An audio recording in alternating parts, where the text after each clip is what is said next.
금일은 마지막 시간 제4장 배당에 대해서 알아보는 시간을 갖도록 하겠습니다. 먼저 배분 순위에 알아보면 당연히 1순위는 경매 체납 처분비가 먼저 배당이 됩니다. 그리고 2순위는 최우선 변제금을 받을 수 있는 소액 임차인과 근로복지공단의 임금 채권이 되겠습니다. 그리고 3순위 당해세, 국세중 상속세, 증여세, 그리고 4순위로는 저희가 알고 있는 우선 변제권이 있는 임차인, 그리고 담보물권, 근저당권자와 같은 그런 담보물권을 얘기합니다. 그리고 조세채권의 법정 기일, 그리고 마지막으로는 1순위에서 4순위에 해당하지 않은 그의 채권이 배당순위 5순위가 되겠습니다. 여기에서 주의사항은 이 당해세는 2023년 4월 1일부터 경매 당해세 법정 기일보다 임차인의 우선 변제권일이 빠른 경우에는 임차인의 보증금이 우선하여 변제됩니다. 이 부분은 반드시 숙지하시고 배당 공부를 진행하시면 되겠습니다. 이 채권의 종류에는 임금 채권, 조세 채권, 그리고 당해세 수많은 채권이 있는데 이 부분을 좀 더 이해하기 쉽게 채권의 우선순위를 제가 한번 만들어 봤습니다. 이 최우선 채권에는 최우선 변제금과 당해세 임금 채권이 있고, 그리고 우선 채권으로는 조세 채권, 그리고 일반 채권으로는 가압류가 있습니다. 그래서 이 최우선 채권인 임금 채권 당해세가 당연히 제일 먼저 배당을 받게 되는 것이고, 그리고 우선 채권, 이 조세 채권이 그 다음 배당, 그 다음 가압류 같은 일반 채권 순으로 배당을 받게 됩니다. 여기서 이 최우선 채권은 물건보다도 우선합니다. 원래 채권과 물건에서 경합시에는 물건이 우선순위지만 이 최우선 채권은 특별 채권으로서 물건보다 우선합니다. 그래서 당해세 임금 채권은 기타 물건보다도 우선한다. 그리고 우선 채권 중 조세 채권은 채권보다는 우선합니다. 또한 물건보다도 우선합니다. 단 이 조세 채권의 법정 기일이 담보물권 설정일보다 빠른 경우에 하나입니다. 이 부분은 공매에서 나온 매각 물건 명세서입니다. 저희가 보통은 말소 기준 권리를 할 때는 등기 일자를 기준으로 말소 기준 권리를 잡고, 그리고 당해세 조세 채권 같은 경우에는 이 법정 기일 순으로, 이 빠른 법정 기일 순으로 이 배당 순위를 결정하게 됩니다. 그래서 제가 앞에 설명드린 그 조세 채권의 법정 기일은 임차인의 우선 변제권 취득일보다 빠른지 결정하게 되는 것이죠.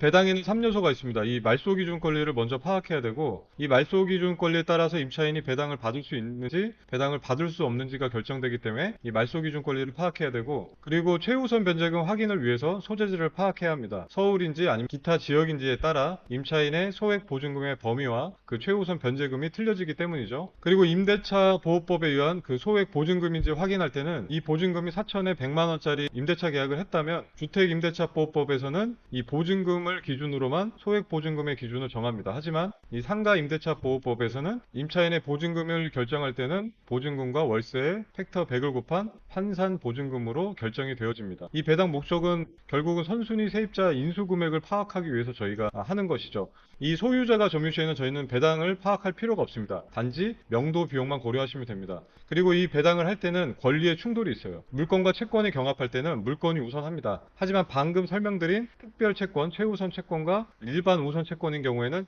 예외사항이죠. 그리고 물건과 물건이 경합할 때는 시간 순서대로 배당을 합니다. 그리고 채권과 채권, 그러니까 채권이 선순위에 있다면 무조건 안분배당, N방으로 평등 배당을 하고 시작합니다. 그리고 선순위가 채권인데 후순위가 물건이면 동순위로 본다. 이렇게 생각하시고 배당 공부를 진행하시면 됩니다. 그럼 다음 사례를 보면 배분액이 7천만 원인 경우, 지금 2020년 2월 2일 전입하고 확정일자 받은 임차인이 있죠. 대항 요건과 확정일자를 갖추고 배당 신청을 하면 이 우선 변제권을 임차인이 취득하게 된다고 그랬습니다. 그러면 우선 변제권은 채권의 물권화라고 했습니다. 임대차 계약이란 채권의 확정일자를 받게 되면 이 채권이 물권화된다 해서 채권의 물권화라 설명을 드렸죠. 그래서 물건으로 이해하시고 배분 순위를 정하면 되겠습니다. 그래서 임차인은 순위가 제일 빠르므로 배당 순위 물권자이기 때문에 1순위, 그 다음 근저당권 2순위, 물건과 물건은 시간 순서라고 했죠. 그리고 가압류 3순위. 그래서 결국은 배분 금액이 사례대로 5천만 원, 2천만 원, 그리고 나머지는 없죠. 왜냐하면 배분액이 7천만 원이니까. 사례를 또 보겠습니다.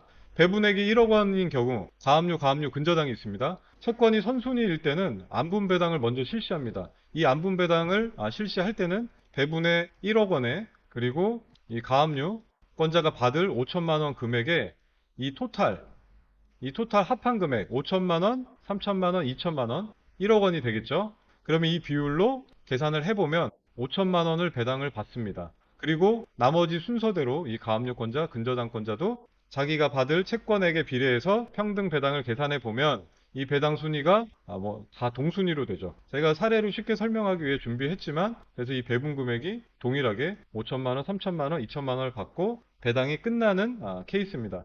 다음으로 보시면 배분액이 9천만 원인 경우 최우선 변제를 받은 임차인이 있다면 당연히 배분 순위에서 아까 설명드렸듯이 최우선 변제가 제일 1순위로 변제를 받습니다. 그러면 이 근저당권자가 2001년 9월 10일 날 설정을 했으므로 보증금의 범위는 서울 소재이므로 3천만 원 이하일 때 1,200만 원까지 먼저 배당을 받습니다. 그리고 나서 그래서 이 임차인은 1차 배분액을 먼저 배당을 받습니다.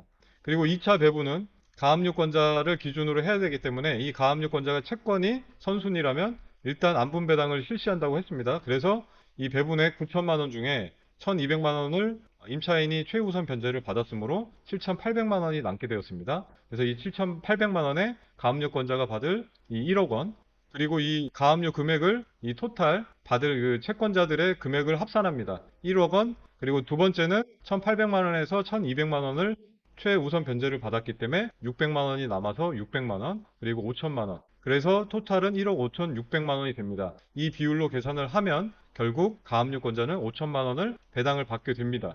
이렇게 나머지도 똑같이 계산을 하면 임차인 300만 원, 그리고 근저당권자 2,500만 원 배당을 받습니다. 그 다음 배분 순위를 봐야죠. 가압류권자가 끝났죠. 그 다음에 순위는 2순위, 채권에 물권화된 이 임차인이 배당을 받아야 합니다. 그럼 이 임차인은 지금 2차 배분까지 끝났으나 못 받은 금액이 1,800만 원에서 1,500만 원을 배당받았으므로 300만 원이 남았죠. 그래서 이 300만 원을 이 후순위 근저당권자로부터 흡수 배당합니다. 그래서 이 근저당권자로부터 흡수 배당을 해서 이 근저당권자는 300만 원만큼 배당을 받지 못합니다. 따라서 이 가압류권자의 최종 배분 금액은 5천만 원, 그리고 임차인 1,800만 원, 그리고 근저당권자 2,200만 원을 받고 배당이 끝나는 케이스입니다.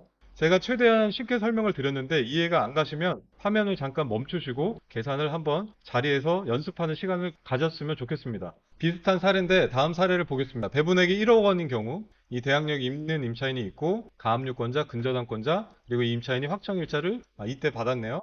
그러면 이 임차인은 사실 대항력이 있는 임차인이지만 이 임차인이 우선 변제권을 취득할 때만 배당 순위에 참여할 수 있습니다. 근데 이 임차인이 우선 변제권을 취득하려면 대항 요건을 갖추고 확정일자를 박아야만 이 채권의 물권화가 된다고 제가 말씀을 드렸죠. 그래서 결국 이 임차인은 2020년 4월 4일 확정일자를 함으로써 이날 우선 변제권을 취득합니다. 그래서 결국 배당받는 순위는 1순위 가압류, 2순위 근저당, 3순위 임차인, 이렇게 배당 순위가 결정되어지죠. 1차 배분이 말소기준 권리가 가압류여서 이 채권 비율만큼 동등하게 배분을 받습니다.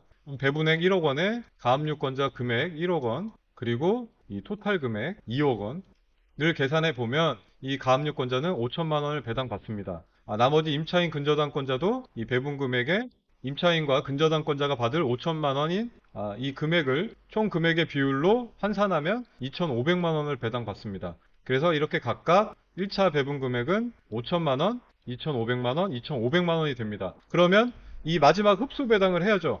지금 가압류권자의 배당 순위가 끝났기 때문에 다음으로는 이 근저당권자가 배당을 받아야 합니다. 그럼 이 근저당권자는 이 5천만 원 중에 2,500만 원만 배당을 받기 때문에 2,500만 원을 더 배당을 받아야 하죠. 근저당권자가 임차인의 우선 변제권보다 우선 순위에 있다고 했죠. 그래서 이 후순위 임차인의 우선 변제권의 금액에서 그 배분 금액을 흡수하게 됩니다. 따라서 근저당권자는 임차인의 2,500만 원을 가지고 오게 되는 것이죠. 그래서 결국은 가압류권자가 5천만 원 배당을 받고, 그리고 근저당권자가 5천만 원을 배당을 받습니다. 결국 이 임차인은 배당을 한 푼도 받지 못한 임차인이지만 이 대항력이 있는 임차인이므로 최종적으로 낙찰자는 이 임차인의 보증금을 모두 인수해야 하는 그런 경우에 해당합니다. 그리고 배분액이 1억 원인 경우, 당해세가 아닌 조세채권이 있는 경우, 근저당권자, 그리고 조세채권, 근저당권자, 그리고 임차인의 우선 변제권이 있죠. 채권의 물권화. 그러면 제가 이 조세채권은 채권이지만 우선 채권으로서 물권자보다 법정 기일이 빠르다면 먼저 배당을 받는다고 했습니다. 그래서 이 부분인 경우에는 물권자 먼저 배당받고, 그리고 조세채권, 그리고 근저당권자, 그리고 우선 변제권, 이렇게 차례대로 배당을 받고 아주 깨끗이 끝나는 케이스입니다. 지금 제가 배당에 관해서 쉽게 설명을 드리려고 최대한 노력했으나 한번 화면을 멈추시고 다시 한번 풀어보시고 제가 설명한 내용과 맞는지 비교해 보시고 넘어가시면 이 배당 순위에 대해서 이해하시는데 확실히 도움이 될 거라 저는 믿습니다. 그럼 4편까지 제가 모두 설명을 드렸고, 그러면 경매 이론을 모두 마쳤습니다. 구독자분들에게 이 경매 이론이 많은 도움이 됐으면 좋겠습니다. 감사합니다.